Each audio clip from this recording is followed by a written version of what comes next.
I got some more trophies in the back. You want me to stack them up a little bit more? This is happening. We're doing our NG warm-up. Not a vocal warm-up, a finger warm-up. Welcome, everybody, to this bonus edition discussing the Golden Village. Today I'll be acting as questioner, investigator, moderator. I want to get into the film, but let's start with, Karen, you and I have been working together for a while. You have a long and prolific career. And in that career, you have brought a deep cultural sensibility, connection to your own family history and your family's connection to Canada. How do you feel like the evolution of your filmmaking has kind of tracked to your family history in that way? Yeah, no, that's an interesting question. Yeah, because we all understand the world that we're living in through our own experiences. So the first film I ever did was a historic film on the Chinese immigration experience into Canada, and in a way, this film kind of goes into a more present day or a more modern day generation of immigrants coming into Canada and how they kind of make their way and find their identity here and find a sense of belonging. So in a way, some of the themes from my other films, definitely continue with this film. And then the last film that we did together was a film on endangered Chinatowns in North America. And the argument we were trying to make for the other film was how, the new Chinatowns are kind of places of commerce or just transactional relationships. But when we went there, it was actually at Parker Place Mall that we were at, which is featured in this film now. We just realized by being in the food court, like there's so much community there. So, and myself, I didn't grow up in Richmond, but I definitely grew up in the suburbs. And to be able to see your own culture kind of reflected in a Canadian suburb was interesting to me also. And that is really what, Richmond and other, kind of Asian suburbs, I think, represent for Chinese Canadians anyways, or people like myself or my family.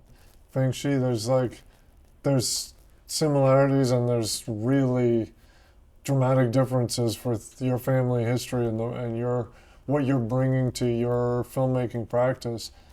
Yeah, like you said, I as a first generation immigrant from China, obviously I have the privilege to carry different point of view, different languages. When I was in China, I already went through an immigration process from a province that's Mandarin speaking to a province that was Cantonese speaking.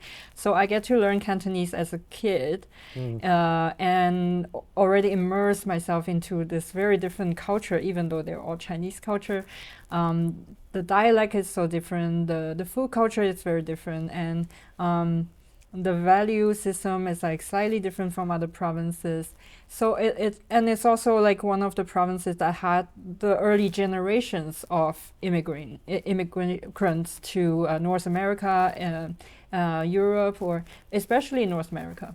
And so part of the Vancouver community was derived from the Cantonese community, but I also know some of the newer immigrants that are from across China. So it was a great experience personally, but also it helps me to open my eyes to the development of China in the past 30, 40 years, or even longer, and the immigration history that carry on within different communities in China. Yeah. Are you seeing, like, when you started looking at the footage from this project, are you seeing, like, a range of China represented in Richmond somehow? Who's missing?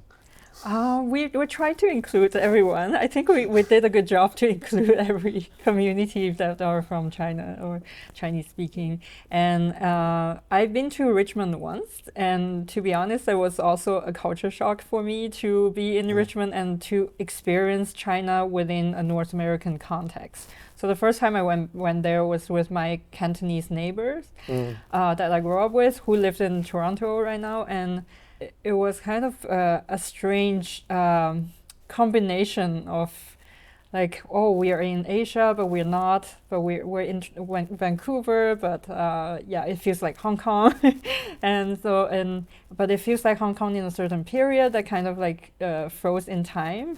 So that's like a very fascinating like time travel in a way. We're talking about, as you said, you're a many generations Canadian. So this is just this is Canadian culture to you. How do you want people to see the culture in the malls? Well, I think, I mean, for Richmond, the fact that there was all these Asian malls like that along the Canada line, and they all kind of popped up in that era of this kind of demographic shift was really What are interesting we to me. talking, like 60s, 70s? It was around that time of the Hong Kong handover, so late 80s until the early 2000s, all these malls kind of popped up, or most of them. There's a couple that are older malls that were, you know, the standard kind of suburban malls that are kind of in the process of transforming into more Asian themed malls. But to me, yeah, I mean, I grew up in the 80s and 90s, you know, era of, you know, like the height of the mall culture in the suburbs. So to me, a shopping mall is very much a Western kind of Canadian suburban experience. But seeing how different waves of immigrants come in and they kind of transplant their culture into this landscape that's a really suburban landscape was very interesting to me. And how you can, like, I'm very familiar with Chinatown, but not so, but seeing that kind of feeling of a Chinatown transplanted into like a mall food court was interesting to me, because the food courts at these malls, anyways, like they do have this sense of community and a village. And Parker Place, I mean, they've got like grocers and like fishmongers and butchers and stuff. So it does actually feel, you know, that what the mall was conceived of originally as being this kind of suburban version of a town square. Having obviously spent some time in shopping malls as a kid, they felt deeply useless in a way. Like they were useful if you wanted like Bon Jovi's Slippery When Wet album on cassette tape or something, but they weren't like, there was no grocery store or whatever. So like, is this like an improvement to the mall concept, or are malls supposed to have grocery stores in them and food and spice shops and stuff like that? Well, I mean, like Chris Chung, like really pointed this out to us. It's like the mall kind of reflects what era of immigrant it is and what the needs of the community are. So, like these folks are coming in and kind of transforming these mall spaces in for their own needs. So in Parker Place Mall, like you'll see immigration offices there, optometrists, you know, like tutoring schools, music schools, butchers, grocers, and you know, like clothing stores. And there's other malls, of course, it's more, you know, based around fashion and whatnot. But even those ones that are kind of, I guess, more traditional style malls, like you've got these, you know, 1G dance groups, like before the mall even opens, coming and kind of making it a gathering place for seniors. So it's interesting to me in these kind of disparate landscapes of the suburbs, like people find a way to kind of gather in a way that works for them and their needs. Yeah. I want to talk a little bit about the aesthetics of the film, because the film is arresting in the way that it's presented and the way that it looks, you know. And so actually, with that in mind, I want to invite the cinematographer of the film who's shooting this very interview, Josua Feng. If you could, what, do we have to reframe, reswitch? I like that. I like the match. No, this is perfect. Well, you're the director. Okay. First of all, when you guys were shooting, because Feng Shui was editing, she wasn't on location. You were like the guy that spoke Mandarin and Cantonese, or Mandarin. Josh is culturally more Chinese than me, I think. I don't know, I always feel but like, I think you're culturally more Quebecois than me. So grass is always green. I guess. I do speak Chinese. I partially grew up in China, and I worked in China making documentaries for quite a long time. So for me, there's also this sort of strange feeling of it being totally familiar, but also then I remember like, oh no, this is actually like very unusual or special that we're in Richmond, and like I'm the only person who doesn't look like they're from China for like miles, you know, or like within the structure. But yeah. Well, it was funny though because you grew up like in different places in China, but at one point we were having this conversation of like we needed shots of the suburbs, and you weren't totally clear on what a suburb looks like. Because I grew up in the explain suburbs. to me what, like, okay, I'm trying to think of movies that show the suburbs like this. Yeah, in a way, the suburbs is kind of more unfamiliar to me. We had a lot of discussion about how to actually make the suburbs look like the suburbs. We talked about 2 films for depiction of the suburbs. I'm not entirely sure if it comes through, but one was Blue Velvet, and the second was the opening of the Sopranos. Oh yeah, sure. So actually, it was an inspiration for some of the driving shots to think about. The commute. Yeah, the commute. Out to the suburbs. Yeah. But I mean, that was part of it in the movie that comes out too. There's like, don't we have somebody explaining how they basically just moved to the neighborhood because this is the neighborhood? They're like, is there like an aspiration towards the suburbs? Yeah, well, I mean, so my family is like 5th generation Chinese Canadian, and there was that time where like moving out to the suburbs was prestigious, and also for Chinese Canadians, like for the longest time we weren't allowed to live in certain areas outside of Chinatown. Like there was all these racist laws, so getting to the suburbs was really like a step up, or seen by certain generations as such an amazing thing to obtain, or a goal to get to. But as a filmmaker, I'm also interested in this kind of newer generation of immigrants who like move directly to the suburbs. Like they bypass Chinatown and they go directly to the suburbs, and they have a different privilege, different power, different, they come from a different class of immigrants, and they're not necessarily bumping up against the traditional racism kind of history that so many people have lived through. So how do they transplant themselves in the suburbs instead? So in a way, Richmond was really fascinating to me, because it's like at a certain level you reach a point of saturation where you no longer, like, because I'm very familiar with Chinatown history, where you were catering all the time to the white population. Like, why do we have like egg rolls and like that chicken balls and red sauce? It's like, it's not because Chinese people eat those things, right? But in Richmond, like the food is so, I would argue, authentically Chinese, and you can correct me if I'm wrong, but it's because people are catering to each other, because there's enough diversity and range of people that it's like you're not trying to always cater to the like quote unquote Western culture that you find yourselves in. You can kind of create something new in this new space. So that was interesting to me about Richmond. I think it reflects on the newer generation of immigrants, Chinese immigrant or Hong Kongese, Taiwanese, but also like the younger generation of Canadian who have traveled to Asia more often now, and they crave authentic food, and they are familiar with authentic Chinese food. So I think that's like a movement, a dance like between the two culture in that place, which is very fascinating. Because I grew up in Canton, which is a very commercial province in China, and shopping malls across China, like in big cities, are very commercial space, not community space, because I don't feel like we need a community space when there is like a monoculture going on. But here, with the multicultural aspects, people do hang out in malls, and it does give malls a different meaning. One thing that I noticed in terms of overlap between China or Hong Kong and Richmond is when we see like the Yuanji dancers in Lansdowne Center, because that is, I mean, you wouldn't see that inside a mall in China, but these kind of public squares that are just right outside the mall are very much the site for that kind of like gathering of people who dance, or mainly dancing. So for our audience, the Wangji is the coordinated dance routines that are kind of exercise, and also talk to me a little bit about like that. I think for people who are, it's not something that young people tend to do, I think, but is this dying out? Well, there are different schools and trends. So there are like people who do Tai Chi. There are people who do this other sort of exercise, and then it comes and goes.